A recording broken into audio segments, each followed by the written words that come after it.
अग्नि पुराण और पुराण कथा सुनने का फल। अग्नि पुराण अति प्राचीन पुराण है। शास्त्रीय व विषयगत दृष्टि से यह पुराण बहुत ही महत्वपूर्ण पुराण है। अग्नि पुराण में 2000 श्लोक 383 अध्याय उपलब्ध हैं। स्वयं भगवान अग्नि ने महर्षि वशिष्ठ जी को यह पुराण सुनाया था, इसलिए इस पुराण का नाम अग्नि पुराण प्रसिद्ध है। विषयगत एवं लोकोपयोगी अनेकों विद्याओं का समावेश अग्नि पुराण में है। दंडा आग्नेये हि पुराणस्मिन् सर्वा विद्या प्रदर्शिता। अग्नि पुराण पद्म पुराण में पुराणों को भगवान विष्णु का मूर्त रूप बताया गया है।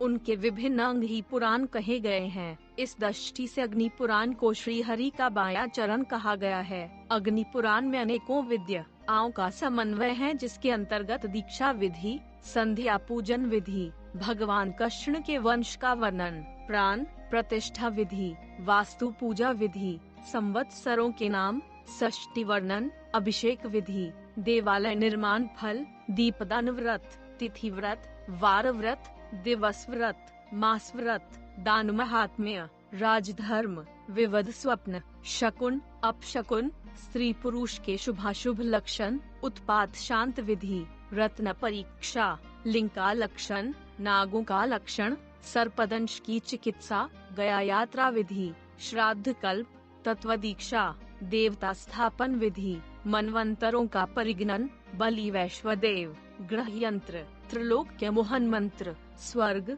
नरक वर्णन, सिद्धि मंत्र, व्याकरण, छंद शास्त्र, काव्य लक्षण, नाट्य शास्त्र, अलंकार, शब्दकोश, योगांग, भगवत गीता, रामायण, रुद्र शांति, रस, मत्स्य, कूर्म अवतारों की बहुत सी कथाएं और विद्याओं से परिपूर्ण इस पुराण का भारतीय संस्कृत साहित्य में बहुत बड़ा महत्व है। अग्नि पुराण का फल। अग्नि पुराण को साक्षात अग्नि देवता ने अपने मुख से कहा है।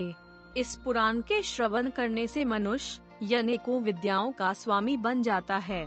जो ब्रह्म स्वरूप अग्नि पुराण का श्रवण करते हैं, उन्हें भूत प्रेत पिशाच आदि का भय नहीं सताता। इस पुराण के श्रवण करने से ब्राह्मण ब्रह्मवेत्ता, क्षत्रिय राजसत्ता का स्वामी, वैश्य धन का स्वामी, शूद्र निरोगी हो जाता है तथा उनके समस्त पाप नष्ट हो जाते हैं। इतना ही नहीं, जिस घर में अग्नि पुराण का बड़ी की मात्रा पुस्तक भी हो, वहाँ विघ्न बाधा, अनर्थ, अपशकुन, चोरी आदि का बिल्कुल भी भय नहीं रहता। इसलिए अग्नि पुराण की कथा का श्रवण अवश्य करना चाहिए। अग्नि पुराण करवाने का मुहूर्त। अग्नि पुराण कथा करवाने के लिए सर्वप्रथम विद्वान ब्राह्मणों से उत्तम मुहूर्त निकलवाना चाहिए। अग्नि पुराण के लिए श्रावण, भाद्रपद, आश्विन, अगहन, माघ, फाल्गुन, वैशाख और ज्येष्ठ मास विशेष शुभ हैं। लेकिन विद्वानों के अनुसार जिस दिन अग्नि पुराण कथा प्रारंभ कर दें, वही शुभ मुहूर्त है। अग्नि पुराण का आयोजन कहाँ करें? अग्नि पुराण करवाने के लिए स्थान अत्यधिक पवित्र होना चाहिए। जन्म भूमि में अग्नि पुराण करवाने का विशेष महत्व बताया गया है। जननी जन्म भूमिश्च स्वर्गादपि गरीयसी। इसके अतिरिक्त हम तीर्थों में भी अग्नि पुराण का आयोजन कर विशेष फल प्राप्त कर सकते हैं। फिर भी जहाँ मन को संतोष पहुँचे, उसी स्थान पर कथा करने से शुभ फल की प्राप्ति होती है। अग्नि पुराण करने के नियम। अग्नि पुराण का वक्ता विद्वान ब्राह्मण होना चाहिए। उसे शास्त्रों एवं वेदों का सम्यक ज्ञान होना चाहिए। अग्नि पुराण में सभी ब्राह्मण सदाचारी हों और सुंदर आचरण वाले हों। वो संध्या बंधन एवं प्रतिदिन गायत्री जाप करते हों। ब्राह्मण एवं यजमान दोनों ही 7 दिनों तक उपवास रखें। केवल एक समय ही भोजन करें। भोजन शुद्ध शाकाहारी होना चाहिए। स्वास्थ्य ठीक न हो तो भोजन कर सकते हैं।